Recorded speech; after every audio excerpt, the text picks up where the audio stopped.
Coba kita pegang kunci surga apa kunci neraka? Tapi kadang teman saya suka neraka ora ono kuncine. Karena tidak ada pintunya. Terus saya bilang, kamu kok tahu? Memangnya mau ke sana kata saya. Saya tidak punya rencana tahu neraka. Karena nanti di antara syafaatnya Quran itu orang kalau mau masuk neraka tidak jadi. Ya nggak apa-apa ya, diatur sendiri. Jadi di antara syafaatnya Quran itu orang nggak jadi masuk neraka. Jadi syafaat itu ada dua, dari neraka diangkat ke surga, dan itu bisa lama itu. Tapi kalau syafaatnya Quran itu yang belum masuk neraka supaya nggak jadi masuk neraka. Karena neraka juga punya aturan, dia juga kena aturan fikih. Jadi, loh betul ini, saya ada guyon.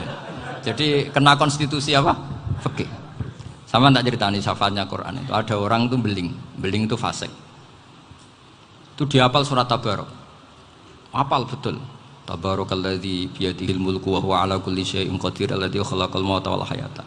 Pertanyaannya gini, boleh enggak orang menginjek surat Baqarah? Boleh enggak? Enggak. Padahal orang hafal Quran itu artinya ayat itu ada di hatinya. Fa inna wa ta'ala la yu'adzibu qalban wa al-Qur'ana.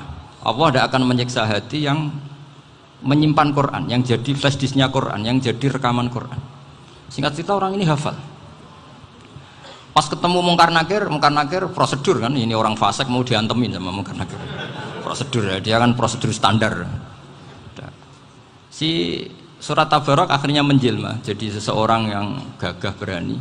Kamu nggak boleh nyiksa orang ini. Saya ini kalamullah. Kalau kamu nyiksa dia berarti nyiksa saya. Kamu berani sama kalamullah.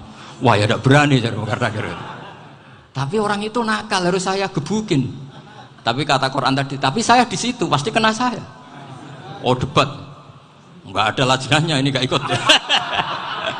Kalau Gus Wirjon ikut jadi lajnah. Kalau jadi lajnah pasti kroninan. Kalau santrinya dimenangkan nanti. Akhirnya debat. Ya sudah kita ketemu Allah.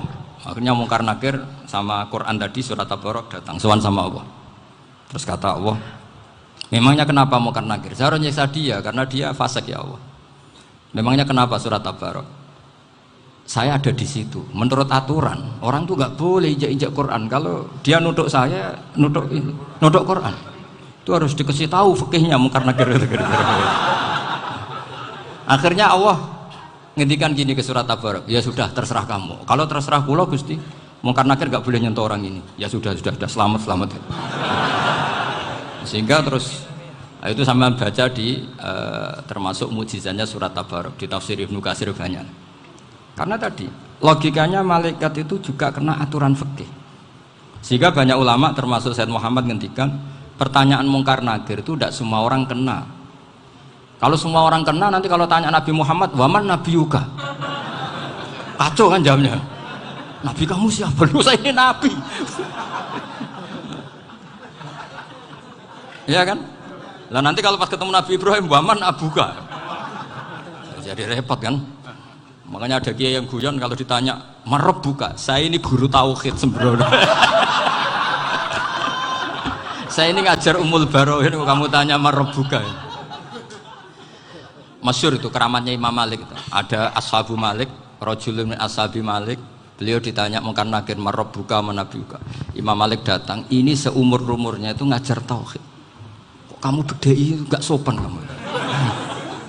Nah, kita berharap barokah sampean ngaji nanti itu. Yes.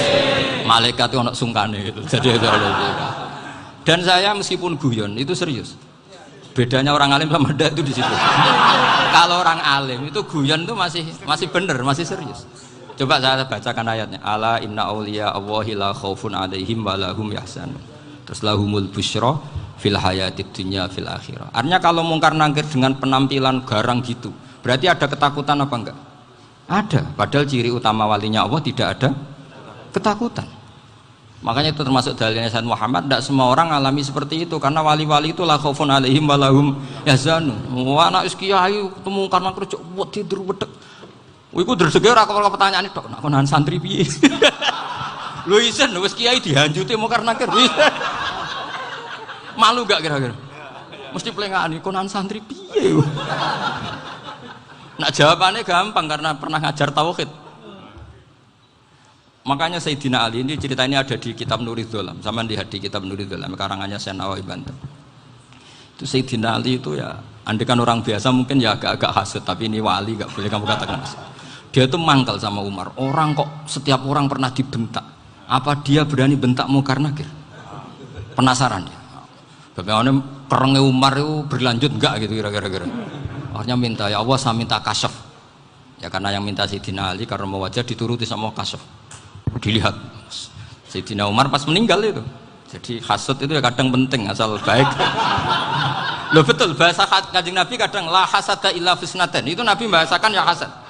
Gus Firson saja yang nafsirkan ghobtoh itu kan gaya-gayanan sebagai ulama. Aslinya Nabi ngendikannya itu la hasada illa fisnaten. Ulama yang ganti itu namanya ghobtoh. Wong Nabi sendiri nyebut hasad kok kamu tafsiri ghobtoh. Ya hasad ya hasad. Udah nggak usah ditawil-tawil pokoknya gitu. Kalau sama nggak percaya nggak apa-apa. Kok gitu aja kok repot. Karena sama nggak percaya kemungkinannya dua. Satu nggak ngerti. Dua sama-sama alim kan dari awal kalau sama-sama alim kan laisali alimin ayuqallida aliman akhor. Kita nggak perlu saling mengikuti. Ngapain hasud? Biasa aja. Akhirnya Sayyidina Ali kasar. Pas Umar bangun, setelah mati kan bangun, setelah meninggal bangun. Munkar Nakir datang dengan perangai yang sangat garang. Itu digambarkan Sayyidina Ali matanya itu kal kidril ghali. Kayak apa? Kendil yang apa? Menganga. Wah, seru. Sayyidina Ali senang, paling takut ini Umar. Senangnya bukan main. Wah, ini mesti takut Umar. Biasa. Ternyata enggak, Umar malah bangkit. Woi, Munkar Nakir. Kamu tahu menghadapi siapa? Itu betul ya? Kamu itu menghadapi temannya ahabbal khalqi ilallah. Yang diandalkan temannya bukan dia. Kamu tahu yang kamu hadapi, saya ini teman kekasihnya Allah. Jadi boleh kamu mengandalkan Mbak Virjon. Tapi nanti resikonya Munkar Nakir tanya, itu Virjon siapa? Wah itu masalah kan. Makanya syaratnya wali itu harus ma'rufun fis sama. Di langit sudah populer.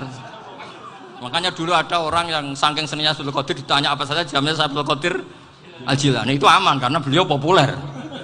Makanya program kita harus populer dulu di langit. Nah, itu nanti kalau dicatut oleh santri-santri nggak apa-apa. Kalau nggak populer nanti dicatat, itu siapa? Masalah ini. Umar itu yang dibanggakan itu, kamu tahu saya siapa? Ya enggak tahu, saya ini temannya kekasihnya Allah. Temannya Muhammad, iya Muhammad Rasul. Wah mikir, waduh, repot. Loh di dunia aja gitu kan, temannya presiden, temannya panglima, apalagi ini temannya Sayyidul Awalin wal Akhirin. Di dunia aja bilang temannya presiden, menteri, orang sudah takut, apalagi ini temannya Sayyidul Awalin. Hanya Munkar Nakir terus konfirmasi sama Allah, gimana ya Allah ini ngadepi. Sebetulnya yang diandalkan itu temannya, bukan dia. Wah, akhirnya sama Allah dibilang, ya bu, ya sama seorang seperti itu bu yang sopan. Terus semenjak itu Munkar Nakir itu nggak selalu berpenampilan seperti itu sangat. Jadi semoga itu konsisten sampai nanti. Jadi kamu kalau ingin nggak takut Munkar Nakir jadi wali dulu.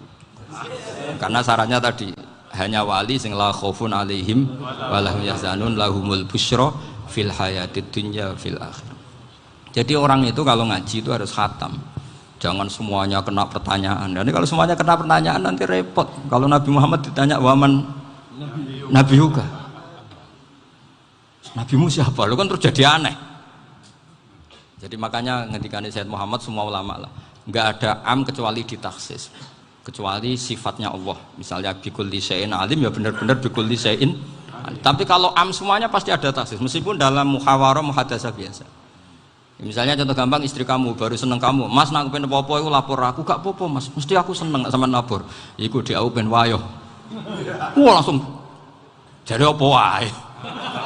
Mesti apa wae maksudnya kecuali itu gitu. Padahal kalau ngomong mas sampean ingin apa saja tak dukung. Sampean bilang pengen iku wayo. Kira-kira disetujui apa enggak? Sama seperti kita kalau punya teman akrab, wes nang omahku gak apa-apa, anggap aja omahmu dhewe. Terus mlebu-mlebu kamar. Jadi tidak ada am kecuali ditaksis. Artinya kalau ada cerita bahwa orang mati pasti ngalami ditanya mungkar nangkir, itu pasti ada am yang ditaksis. Itu pasti tidak dialami para anbiya, para auliya. Karena ciri utama wali itu la khaufun alaihim walahum yahzanun. Kemudian saya yang mau cerita ya, supaya sampean bisa menghadapi dunia global ini, tak bawa tafsir Munir termasuk tadi. Kenapa orang Islam, Rasulullah SAW itu lebih senang kalau yang menang itu orang Nasrani Romawi, ketimbang yang menang itu orang Faris, dalam hal ini ateis. Karena orang ateis itu lebih ngeri. Sebetulnya beberapa penemuan sains, terutama di ilmu medis, itu orang Amerika, kayak cloning. Tapi orang Amerika itu masih dilarang oleh gereja untuk mengaplikasi. Karena nanti bayi cloning itu dipakai suku cadang. Di Amerika masih ditentang oleh fatwa-fatwa agama, baik Islam maupun Kristen. Tapi di Cina itu dipraktekkan, karena nggak ada halangan agama. Di Cina itu biasa ada kondom diolah lagi jadi alat-alat aksesoris. Di Amerika tidak ada karena masih ada agama, masih ada larangan. Sehingga orang Islam itu lebih takut kalau yang menang itu Persia, karena terus cara berpikir ternyata Tuhan itu tidak ada, langit nggak ada perannya. Jadi ketika yang menang Nasrani masih berpikir itu pertolongan Tuhan, meskipun mungkin cara mengatakan Tuhan beda dengan kita. Tapi ada satu kesamaan bahwa kekuatan samawi itu ada. Jadi disebut hulibatir rum fi adnal ardi wa hum mim ba'di ghalabihim sahlibun. Di sini diterangkan oleh Syekh Nawawi supaya kamu tidak salah paham. Sebetulnya kamu katakan misalnya wah itu paham liberal, sebenarnya saya tidak tersiksa. Cuma takut yang mengatakan seperti itu cek goblokir atau ngaji gitu. Itu aja masalah saya.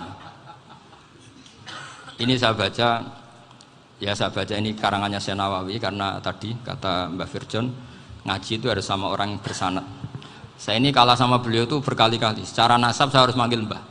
Secara silsilah ilmu saya juga kalah lagi. Saya sering disewani sama cucu-cucu Syekhona Khalil. Kiai Siddiq itu termasuk murid dekat beliau, Syekhona Khalil. Kalau itu berarti kan Gus Wirjon, Ahmad, terus Mbah Siddiq. Mbah Siddiq ngaji Syekhona Khalil. Syekhona Khalil itu pernah ngaji langsung sama Sayyid Zaini Tahlan. Berarti beliau dari Sayyid Zaini Tahlan itu baru generasi kelima.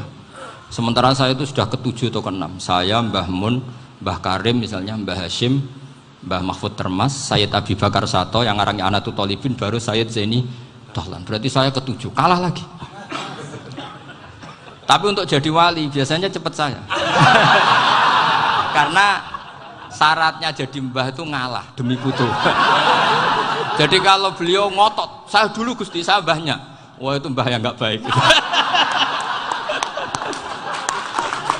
Pasti jatahnya dikasihkan apa? Cucunya dulu. Makanya Abdul Muthalib itu orang yang dapat wangsit, tapi yang jadi nabi itu cucunya. Jadi dalil saya banyak. Sebenarnya Abdul Muthalib itu sudah sering dapat wangsit. Karena saya bahasakan wahyu, Nabi yang protes, enggak nabi kok dapat wahyu. Tapi sebetulnya Abdul Muthalib itu masyhur. Kalimat-kalimatnya menunjukkan bahwa beliau itu sudah dapat wahyu kalau nanti cucunya itu jadi apa? Nabi. Makanya senangnya bukan main Abdul Muthalib sama Rasulullah. Putu seneng, mbah seneng putu. Jadi mungkin, jadi sampean enggak usah protes loh. Yang jadi wali kok cucunya. Dulu betul. Dulu Mbah Hamid Pasuruan itu kalau Mbah Ahmad Siddiq ke sana, Mbah Hamid Pasuruan kalau manggil Mbah Ahmad Siddiq itu paman. Tapi pamannya minta ijazah ke ponaan. Apa ya gara-gara itu memang. Kalau itu masih berlaku apa? Ngalah tadi. Kayaknya masih apa? Hawane masih. Hawane masih. Karena melihat tren-tren langit masih gitu kayaknya masih. Masih itu. Ya, tapi mbahnya tetap dapat jatah, tenang saja nanti.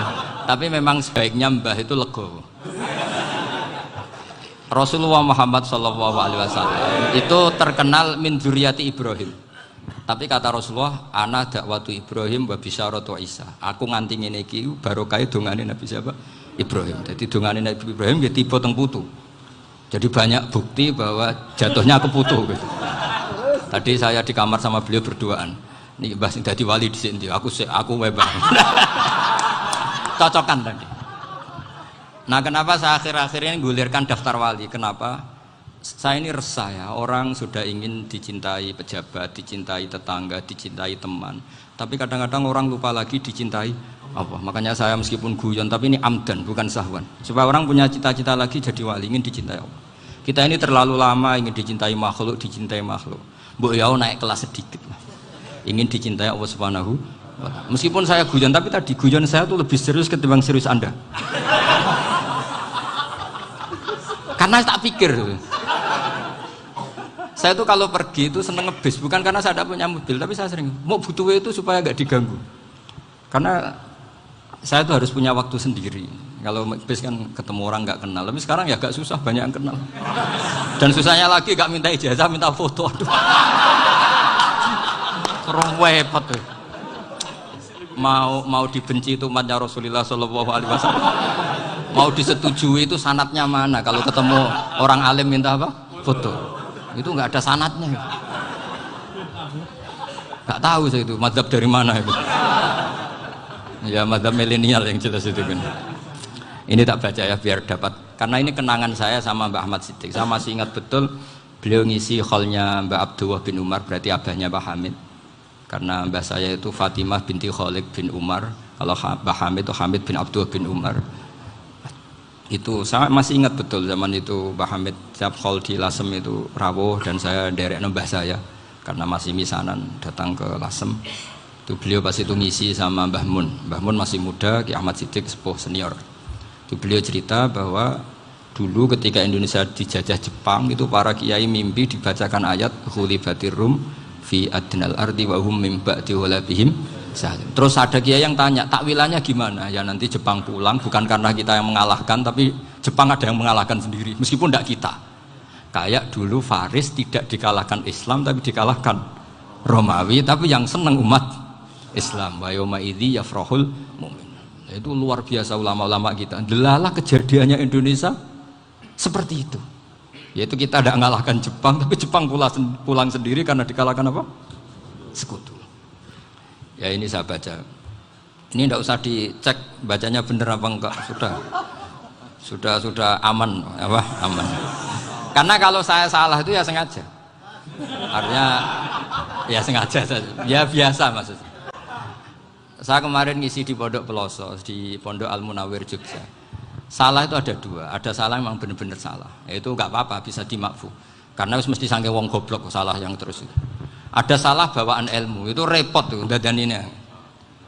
Karena misalnya kita yang biasa belajar qiraah safah wayah sibuhu, mesti diulang lagi wayah sabuhu. Karena qiraahnya Imam Asim itu hasibah yah sabu bi fathis sin. Sementara kita kalau ngaji kitab kulino yahsib. Sehingga kita yang biasa belajar safah itu kalau baca kitab itu kayak orang bingung. Kadang-kadang yang ngaji juga bingung. Gus Pak mau di bulan pilih. Ya tepat-tepatan. Ada yang mengatakan Gus Pak bingung. Ada yang mengatakan Gus Ba alim alamah, ya tepat-tepatan nasib tadi. Karena memang ya sab'ah memang seperti itu. Misalnya kufuan itu Imam Asim baca kufuan. Tapi beliau punya murid namanya Syu'bah, itu kalau baca kuf'an.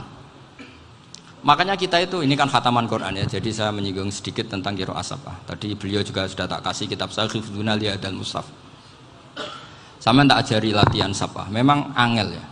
Makanya yang nggak bisa itu wong pinter. Sudah tahu angel ya nggak usah diteruskan kan. Orang menghindari barang angel itu pinter apa goblok? Pinter. Berarti wong goblok pinter. Saya tuh makanya sama orang goblok tuh respect. Jadi orang alim tuh angel apa gampang? Angel. Menghindari barang angel pinter apa goblok? Loh, orang menghindari barang angel pinter apa goblok? Pinter. Berarti wong goblok pinter. Jadi saya sama orang-orang goblok itu respect. Sudah tahu jadi orang alim angel ya barang angel ya harus dihindari. Makanya saya ini insya Allah umatnya Nabi yang termasuk yang terbaik. Amin. Karena mencintai umatnya Nabi termasuk yang goblok. Waduh. Itu tidak gampang itu. Karena tadi sudah tahu ya. Seperti itu loh orang naik panjat pinang. Itu yang naik karena ingin hadiah. Yang nonton sudah tahu wah licin kok dinaikin mau keplok ya. Tapi orang sepakat yang nonton juga pinter karena sudah tahu ribet kok. Tuku yang pasar kena lah apa mana. Sampean juga gitu. Ngalim tafsir angel, ngalim fikih angel. Tapi karek ngaji ngerekam kan gampang. Itu pintar apa goblok? Pintar. Iya. Makanya kula niku mbok burohno ngono tok. Saya tadi dinasihati Mbak Firjon, muga-muga hati saya selamat. Saya itu meskipun kata orang banyak, muhibbin saya banyak, tapi saya insya Allah tidak riya. Saya itu pakai kitab namanya Tasbitul Fuad, itu karangannya Said Abdul Al-Haddad. Ketika beliau punya muhibbin banyak ditanya, bagaimana ya Habib Anda menjaga hati Anda? Jamnya Said Abdul Al-Haddad itu unik. Innama azzamu Allah. Mereka itu sebenarnya menghormati Allah, cuma butuh sarana, dan itu saya. Jadi saya tahu sampean semua itu mencintai Quran, mencintai sunnah Rasul, mencintai hadis-hadis Rasul. Cuma sampean kan karena nggak paham, terus manfaatkan saya. Jadi sebenarnya saya ini korban. Korban. Jadi saya mau riak gimana? Korban kok mau. Bangganya di mana tuh? Coba sampean misalnya ngaji tafsir, belajar sendiri kan susah. Terkibnya susah, maknanya susah, bahkan beli kitabnya kadang nggak kuat. Loh, untuk jadi alim tafsir itu kan harus beli kitab. Loh, saya sering belajar kitab itu jutaan. Tafsir Tobari, saya pernah beli kitab Fakhrur Razi itu berapa coba? 27 jilid. Karangannya Fakhrur, belum karangannya ulama modern, Imam Sya'rawi. Itu berapa jilid? Itu jutaan. Saya kemarin juga dihadiahi kitab Pak Quraish Shihab namanya Faidul Bari fi Syarhil Bukhari. Pak Quraish Shihab yang terkenal. Dia sering diskusi sama saya. Saya ngasih hadiah beliau ngasih hadiah saya. Oh itu harganya nggak kuat. Dadak kuat kadang di Indonesia nggak ada coba. Dan sama orang hebat menghindari kesulitan itu. Nah, kesulitan itu, sebab ngaji ikut, kalau nggak paham dirukok rekamannya sudah gitu. Pinter mana sampean sama saya? Pinter sampean kan?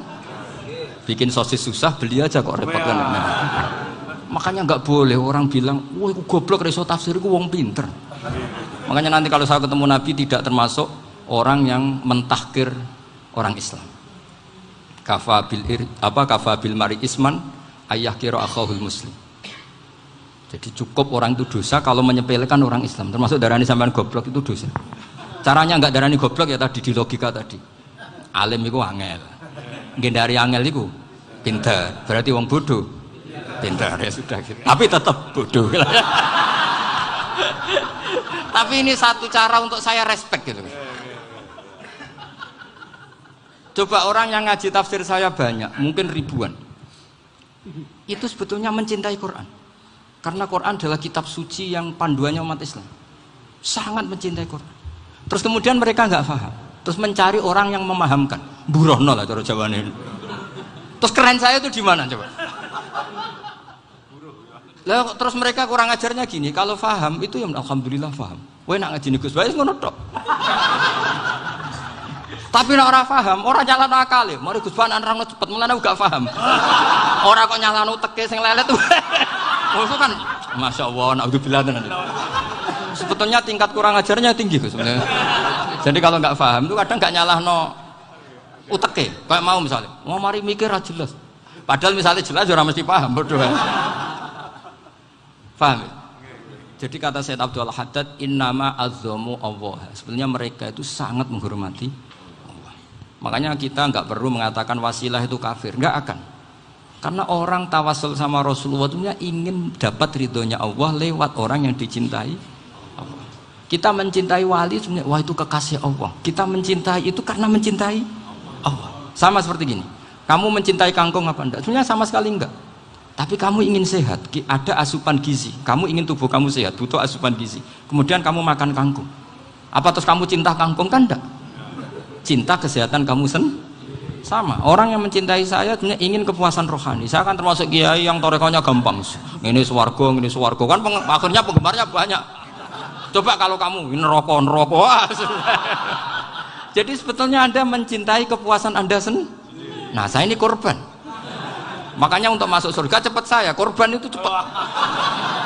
Da'watul mazlum la turaddu kan gitu. Laisa bainahu wa bainallah hijab. Jadi saya kalau donga langsung seret langit. Karena mazlum. Saya sinau tafsir itu Mbak, sampean bayangkan ada tafsir itu sudah 27 jilid. Sing ngarang Fakhrur Razi itu bulatnya bukan main.